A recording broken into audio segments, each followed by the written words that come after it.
Good morning, જય શ્રી કૃષ્ણ, રાધે રાધે. કેમ છો બધા? આઈ હોપ મજામાં જઈશો. બસ 9 વાગી ગયા છે. આજે હતો સન્ડે, તો આજે મોડા સુધી હોવાનું. તો એમ ઉઠીને ફ્રેશ થઈ ને બસ જો રસોઈ ચાલુ કરી. વેલ આજ તો શાક રોટલી 2 વેલા કરી લેવાનું છે, કેમ કે મારે જવાનું છે પપ્પાને ત્યાં. મેં કાલ કીધું હતું ને, હા, કે ભાભી છે અને 5 માસી બાંધવાની છે એટલે જવાનું છે. હા, તો બસ રસોઈ કરીને કમ્પ્લીટ થઈને નીકળવાનું. સાનિકા ઉઠી ગઈ છે. હું તો 10 વાગ્યા સુધી હોવે, પણ સાનિકા ઉઠી એટલે ભાઈ થોડીક વહેલી ઉઠી ગઈ, 8:30 ની આજુબાજુ. હાઉ જો ઉઠીને આટા મારે છે. પર્સ લઈને ફરે છે કે એમાંથી પૈસા કાઢો ને દુકાને. જો આમાં કશું નથી લખેલું, આ ખોલો કે બોલો આમાંથી હું એમ કાઢવું છે. આમ ચોટીલા ગયા હતા તો ચુંદડી છે માતાજીની, મારી ગાડીએ બાંધવાની છે. બસ બીજું કઈ છે નહીં. આ લે, શું જોવું તારે? હા, દે દો, લે પકડ, દે દો, દે દો.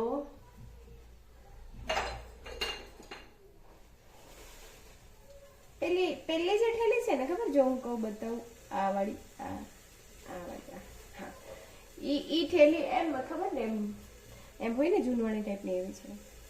એમાં શું ભર્યું ખબર? મારી કોલેજની બુકો છે.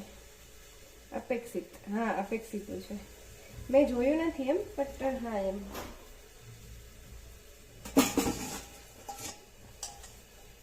કોલેજની અપેક્ષિત પડી છે એમાં. હા, તો ઈ થેલી મને એવી સામે જ દેખાય ને એમ બરાબરની.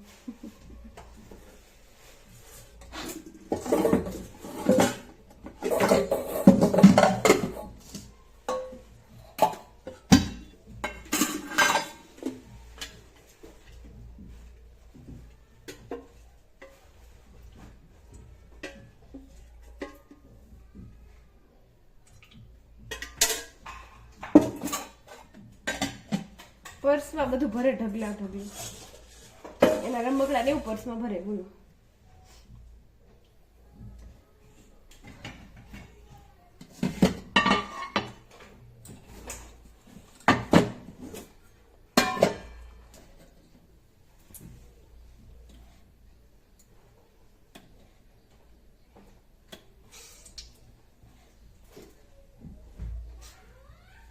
સાનિકા શું કરે દીકો? હે, શું કરે દીકો? હે, અરે કઈ સમજાતું નથી હું બોલે. દેખો મહેંદી, કાલે મહેંદી મૂકી હતી ને, કેવી મસ્ત આવી ગઈ, મસ્ત લાગે. હા, તો આજે સન્ડે વયો ગયો એમ જ આરામ કરવામાં. હા છે, બસ સન્ડેના એમ થઈ આરામ જ કરવું, બસ એમ. હા, એમ ઘરનું કામે કર્યું, થોડોક આરામ. અને હું કહેતી હતી એમ ખેડી જવાનું હતું એમ મમ્મીને ઘરે, બટ કેન્સલ થયું એમ. ભાભીને 5 માસી બાંધવા જવાનું હતું, પણ ભાઈ ને ભાભી બારે હતા એમ, તો એટલે ભાભીને ઘરે હતા એમ. તો એ આજે એ કે આવતા સન્ડેનું રાખો એમ, આ સન્ડેના કેન્સલ કરો એમ લોકો ન્યાય એટલે. પછી આવતા સન્ડે કીધું જઈશું એમ. અત્યારે જવાનું કેન્સલ થયું એમ, નહીં તો ત્યાં જાતે. તો આખો દિવસ એમ આરામ ને કામ ને એમને એમ નીકળી ગયો.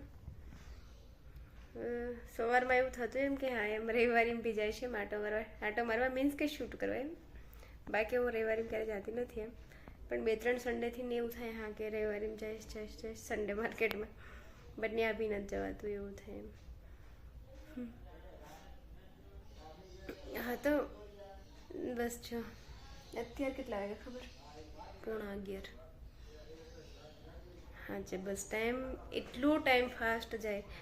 એમ જોઈએ તો ફાસ્ટ ટાઈમ જાય, ટાઈમ મીન્સ કે ફટાફટ દિવસ જતો રહે છે એમ.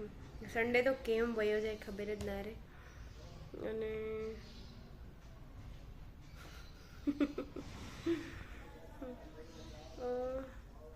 મેં થોડીક પહેલી વાત કરું મારી પ્રેગ્નન્સીવાળી. હા હા, તો મેં લાસ્ટમાં શું વાત કરી હતી લાસ્ટ ટાઈમ કે હા એમ દુખાવો વગેરે વગેરે.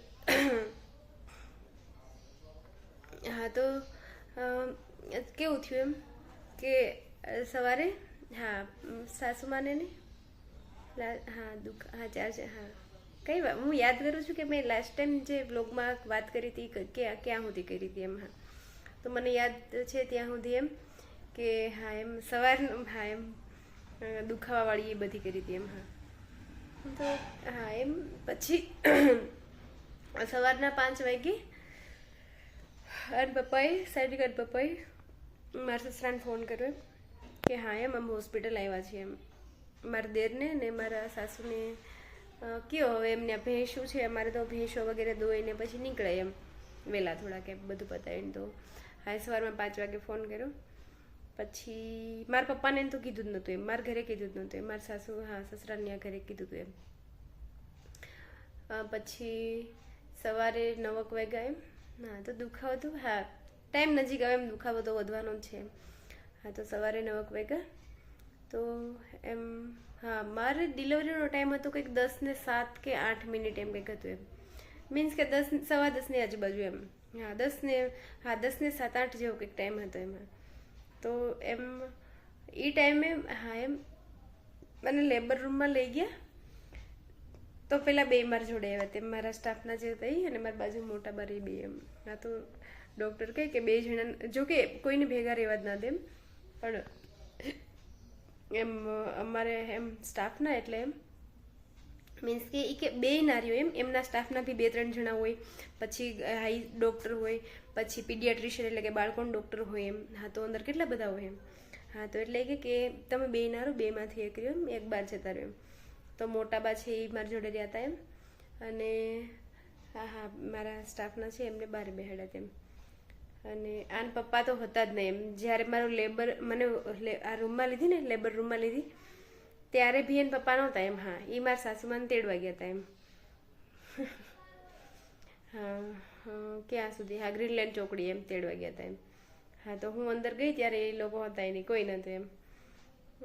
પછી હા તો મને એ ટાઈમે સરે એવું કીધું એમ ઘણીવાર મને દુખાવો લેવડાવ્યો અંદર બી એમ.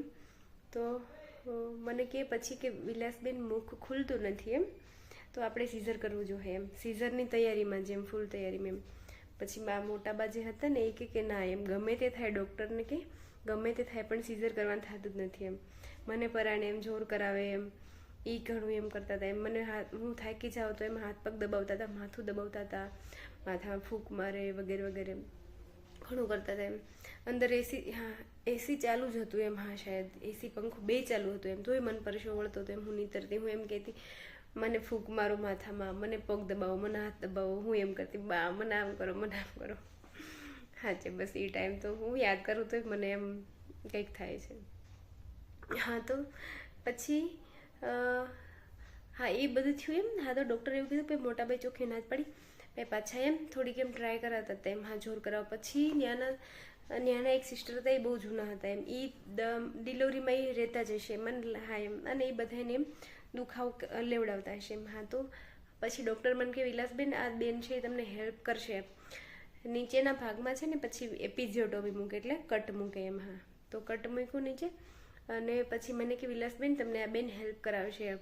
હા તો એ બેન જે પેલું મને સુવડાવી હતી ને જે બેડ ઉપર એ બેનની બાજુમાં પેલા સીડી જેવું રાખે ને પગથિયાનું, હા ત્યાં એની ઉપર ચડી અને બરાબરનો આવી રીતના હાથે મારા પેટ ઉપર મીન્સ કે પેટની પાછળ આગળ જે પેટ આપણું મોટું હોય એની પાછળની ભાગમાં એમ ત્યાંથી હરખાઈનું એમ પુશ કર્યું જોરથી એમ માથે. એનામ જેટલું બળ હતું એટલું મને કે તમે તમારથી થાય એટલું તમે કરો એમ બળ એમ જોરથી એમ વધારે પડતું એમ બને એટલું વધારે બળ કરો એમ. હા તો પછી હું એક તો બાપરે હા એમ. અને એ બેને બી હરખાઈનું એમ 2-3 વાર પુશ કર્યું એમ. મન તો એક થવા માંડ્યું એમ એટલું પુશ કર્યું એમ. તો હા એ ટાઈમે હા એમ ભાઈ ત્યારે મારી ડિલિવરી થઈ એમ એવું થયું એમ. અને મારી સામે કાંઈ ટેણી એને તો ડૉક્ટરે પીડિયાટ્રિશિયનના હામાં જ ઊભા રહે એમ. બાળકને આવે એટલે તરત લેવાનું એમ. આવીને તરત એને નવડાવી દીધી એમ. હું જોતી હતી એમ. મને એટલું અંદરથી એવું થતું ને એમ. હાચે બસ.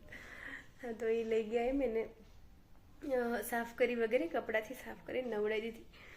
અને પછી એમ એ કે કોણ છે જોડે એમ એમને આપી એમ. તો આના પપ્પાની તો હજી એવા જ નહોતા એમ મારી ડિલિવરી આવી ગઈ એમ. પછી મોટા બાને અને ઓલા મારા સ્ટાફના હતા એમને બોલાવ્યા અને એમને બેને સાનિકાને આપી અને એ બહાર લઈને ગયા એમ. પછી થોડીક વાર પછી આવ્યા છે એમ. હા તો પછી હું તો એમ પછી તો એમ હાઈસ થઈ જાય ને એમ હાઈસ હવે એમ.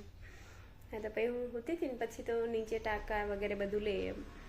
હા તો એ ટાઈમ મને યાદ છે એમ કે હા સાહેબ ટાંકા લેતા હતા તો ઉપર જે લાઇટો હતી ને એમ હા એમાં પેલા કાચ હોય ને એમાં મને દેખાતું એમ. તો હું સરને કહેતી એમ કે સર તમે ટાંકા લ્યો છો ને મને દેખાય ચોખ્ખું એમ. હા અચ્છા તો સર કે હા તમે જોવો છો એમ હા હું કેમ ટાંકા લઉં છું વગેરે. હું કહું હા એમ મને દેખાય છે એમ હા એમ તમે કેવી રીતના ટાંકા લ્યો વગેરે વગેરે બધું એમ. હા તો એમ હા એ ટાઈમે તો એમ પછી તો એમ હું રિલેક્સ થઈ ગઈ એમ. અને થોડીક વાર પછી હા એમ એને પપ્પાની તો સાનિકાને બહાર લઈ ગયા. પછી એને પપ્પાની એવા એમ આ બા એને બે થોડીક વાર રાખી. પછી એમ મારા સાસુ ને મારા દેર હા એને તેડીને આવ્યા એમ. અને ગળહુત્રી છે એને પપ્પાએ પીવડાવી છે એમ. ગળહુત્રી શેની પાઈ છે મધની. હા મધની ગળહુત્રી પીવડાવી એમ. એ એવું મધની ગળહુત્રી પીવડાવે ને એવું ક્યાંથી કીધું ખબર એમ હું ગર્ભ સંસ્કાર કરાવતી હતી ને ત્યાંથી કીધું હતું એમ. હા કે જ્યારે બાળક જન્મે એમ તો એના કાનમાં મંત્ર બોલવાનું ગાયત્રી મંત્ર એમ જન્મે ને તરત એમ. હા તો એ મોટાબા બોલ્યા છે. હા શાયદ બેમાંથી હા મોટાબા જ બોલ્યા હતા એમ. અને મોટાબા જ બોલ્યા છે એમ આઈ થિંક. હા અને હા એમ એક ચાંદીની હળી લેવાની એમ. હા તો એ બધું મેં પહેલેથી તૈયારી કરી નાખી એમ. ચાંદીની હળી લેવાની પછી એનાથી એમ જીભમાં ઓમ લખવાનું હળીથી એમ. બાળકના જીભમાં ઓમ લખવાનું, કાનમાં ગાયત્રી મંત્ર અને પછી મધનું હા મધની છે ગળહુત્રી પાવાની એમ. એવું બધું એને પપ્પાએ કર્યું એમ. અને બાળક જન્મે તરત પછી એને ઉપવસ્ત્ર આવે એમ કેસરી કલરનું આવે એમ. અને એમાં લખ્યું હોય એમ ગાયત્રી મંત્ર આખા ઉપવસ્ત્રમાં ગાયત્રી મંત્ર લખેલો હોય એમ. હા તો એવું આવે એમ એમાં લેવાનું એમ. હા એવું બધું ડિલિવરી ટાઈમે આ કરવાનું એમ. હા તો આવું બધું એને પપ્પાએ કર્યું હશે આવીને એમ. પહેલાં તો આમને જ આપી હતી એમ તો ગોદડીને ઉપવસ્ત્ર તો એ લઈ આવ્યા એમ. પણ આ બધું જે ગળહુત્રી છે અને ગાયત્રી મંત્રનું ઓમ ને એ બધું એને પપ્પાએ આવીને પેશ કર્યું છે એમ. હા તો બસ જો એમ આજે આટલું રાખીએ એમ. પછી નેક્સ્ટ વ્લોગમાં બીજી વાત કરીશ એમ. કેમ કે ઓલરેડી એમ હા ઘણું શૂટ થઈ જાય અને આ ટાઈમ બી ઘણો થઈ ગયો છે. 11 વાગી ગયા છે અને મારે છે ને હજી તો એડિટિંગ હું કરીશ તો જ વાર લાગશે એમ. લેટ થઈ જાય તો પાકું એમ આના પછીની વાત છે એ હું નેક્સ્ટ વ્લોગમાં કરીશ એમ પાકું. સારું ચલો મળીએ કાલના વ્લોગમાં પાછા. આજના વ્લોગનો અહીંયા એન્ડ કરીએ. બાય. મહેંદી હા મહેંદી બતાવી દઉં. મીન્સ કે આ મેં આગળ છે ને તો આ આગળની મહેંદી કઈ છે જ નહીં. કંઈ નહીં આ છે ને એ તો ખાલી મેં અમસ્ત થાય એમ. આ મહેંદી મૂકી ત્યારે નહોતું કર્યું એમ. એ તો મસ્ત હાથમાં કોને તો હું ચકેડ્યું એમ ત્યાં જરાક મૂકી દીધો પછી હાથેથી આમ કરતી હતી એટલે એક તો એ મહેંદી છે જ નહીં એમ. ખાલી એમ જ એમ છે એમ. હા તો એમ બસ આ છે થોડીક એમ અને આ બસ આ કશું નથી. સારું ચલો મળીએ કાલના વ્લોગમાં પાછા. બાય.